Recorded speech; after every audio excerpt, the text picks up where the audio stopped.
talk a little bit about the U.S. economic policies and the U.S. economic crisis, and frankly, why this crisis, while difficult, while challenging, will eventually come to an end, and the United States, as well as countries like India, will come out of it even stronger than they ever were before.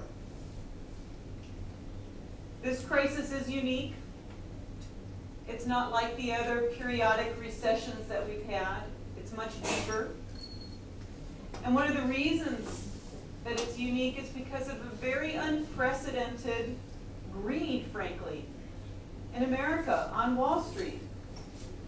As entrepreneurs, as business students, keep that in mind. This downturn is not a normal downturn. We always have cycles. But we went much further down because of the greed on Wall Street, because people forgot the basic values that come with business, which is long-term investments, which is not quick returns, but steady returns over time. We sought profits with too little regard for risk. We didn't have enough regulation to regulate the risk, and we didn't have enough accountability. You saw this particularly in the housing market, where a lot of people took risks with equity in their homes. People borrowed against their equity that in reality didn't exist. As housing prices and real estate prices went up on paper, people borrowed against that and bought consumer items. Except what existed on paper didn't exist in reality, and when the bubble burst, people had an enormous amount of debt, and some people, quite a lot of people, lost their homes because they borrowed against their homes. People borrowed because they wanted things, and that greed eventually gave way to fear.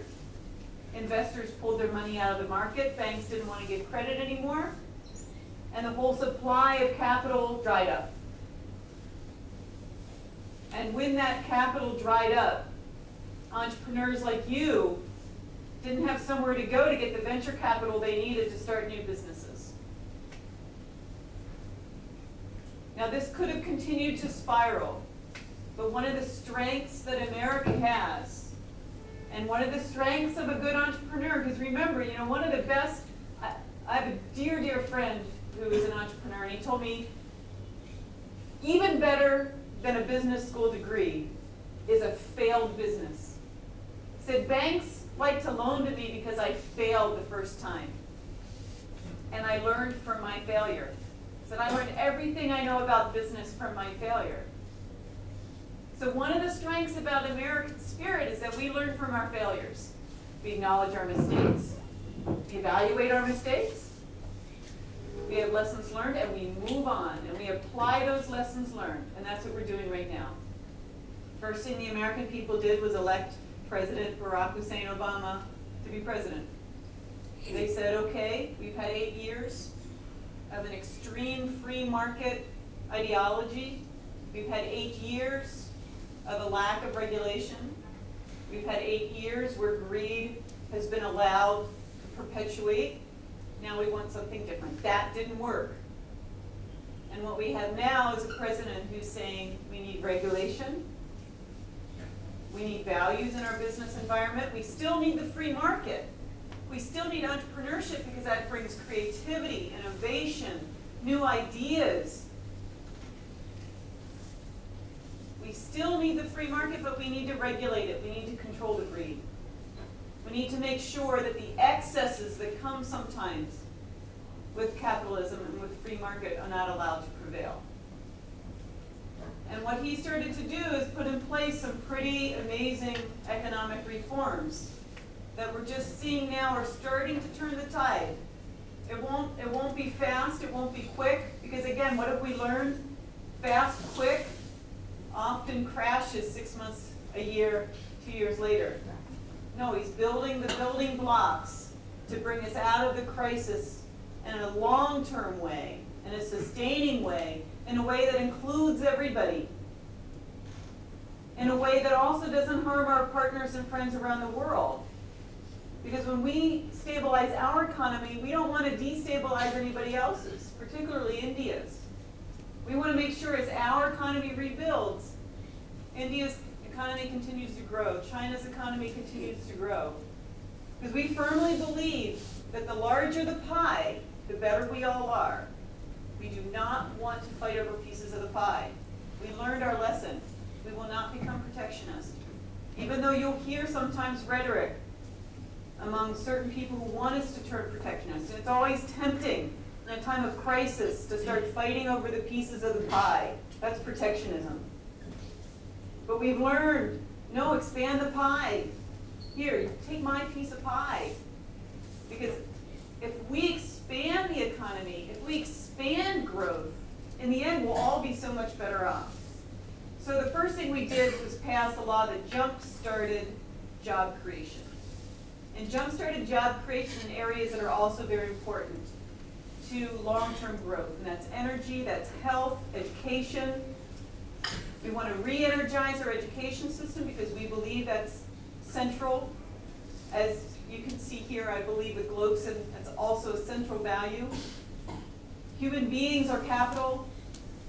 Highly educated, innovative human beings are worth more than anything else on this earth. We need clean and affordable energy. Economies need power. India really needs clean, affordable energy. Because to continue growth, somehow the lights need to go on. The computers need to turn on. So President Obama's investing in clean technology, in affordable alternative forms of energy.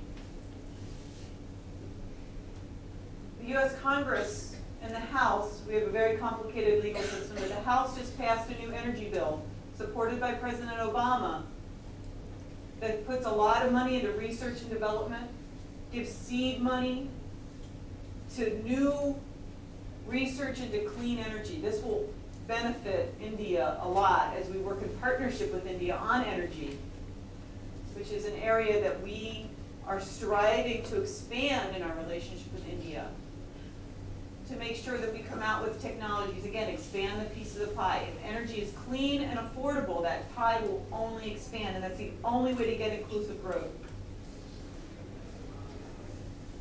We also want to expand broadband access, internet access, all across America. Wi-Fi, broadband.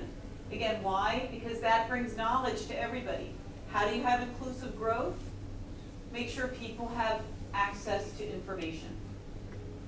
These are, the same values that we're looking at to get out of our economic crisis in the States are areas that India is also looking at. I mean, what will benefit the entrepreneur in India?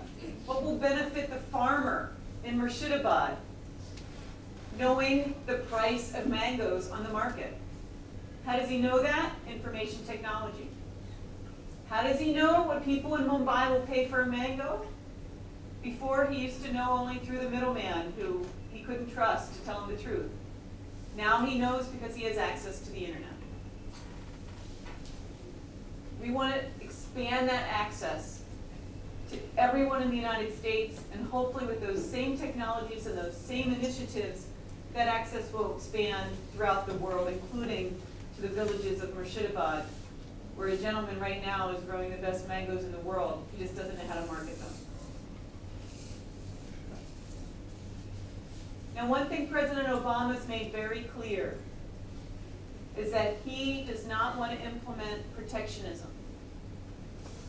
Some people are also worried about H-1B visas. They're worried, are somehow these new laws restricting the availability of H-1B visas? One thing that's very important to understand is that H-1B laws had already required that a company look first to a legal resident in the States, an American citizen or a legal permanent resident, to see if there was somebody who qualified for the job, who could do the job. Only then could they bring in a temporary worker. The new law just reinforced that, but it didn't prohibit and it didn't limit the number of H-1Bs. They're already limited to 55,000